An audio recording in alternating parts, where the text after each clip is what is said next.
Hallo vriende en baie welkom by vandag se broodbrokkie.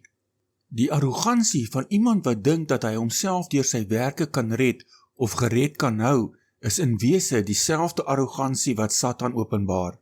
Iets in Satan laat hom glo dat hy homself op die een of ander manier nog van die poel van vuur kan red.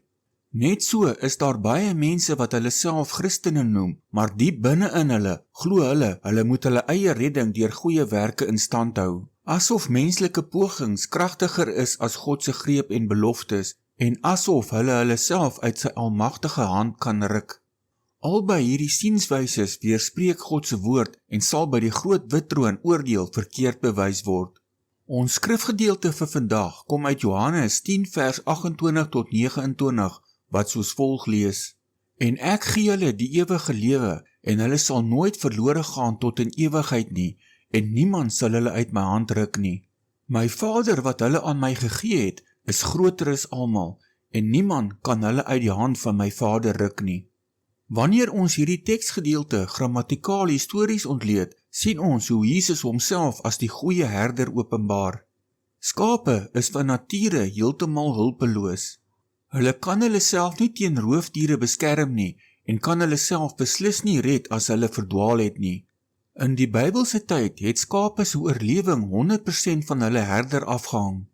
Jesus gebruik hierdie beeld om die fundament van ons geloof te beklemtoon.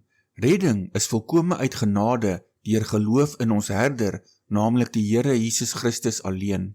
Die gedagte dat jy jou eie redding moet in stand hou, sê eintlik dat jou werke sterker is as Christus se voltooide werk aan die kruis. Paulus skryf nie verniet in Efesiërs 2 dat redding 'n onverdiende gawe is sodat niemand kan roem nie. Die oomblik toe jy die evangelie geglo het die ewige lewe jou huidige en ewige besitting geword. Jy rus in 'n dubbele beskerming, die hand van God die Seun en die hand van God die Vader.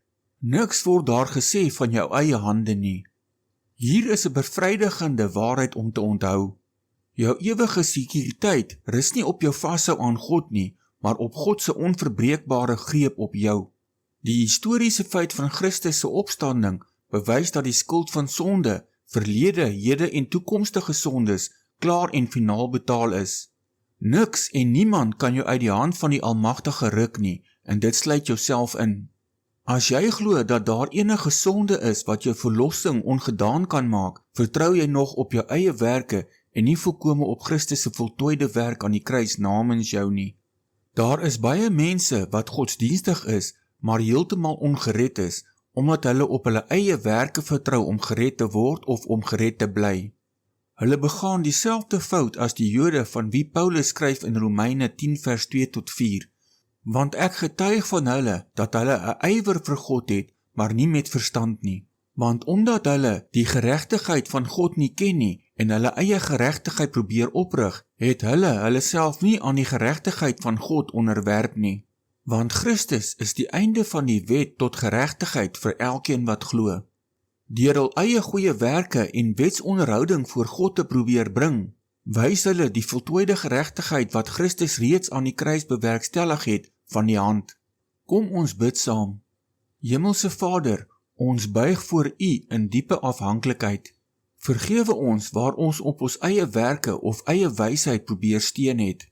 Dankie vir die onverdiende gawe van die ewige lewe wat Jesus vir ons aan die kruis verwerf het.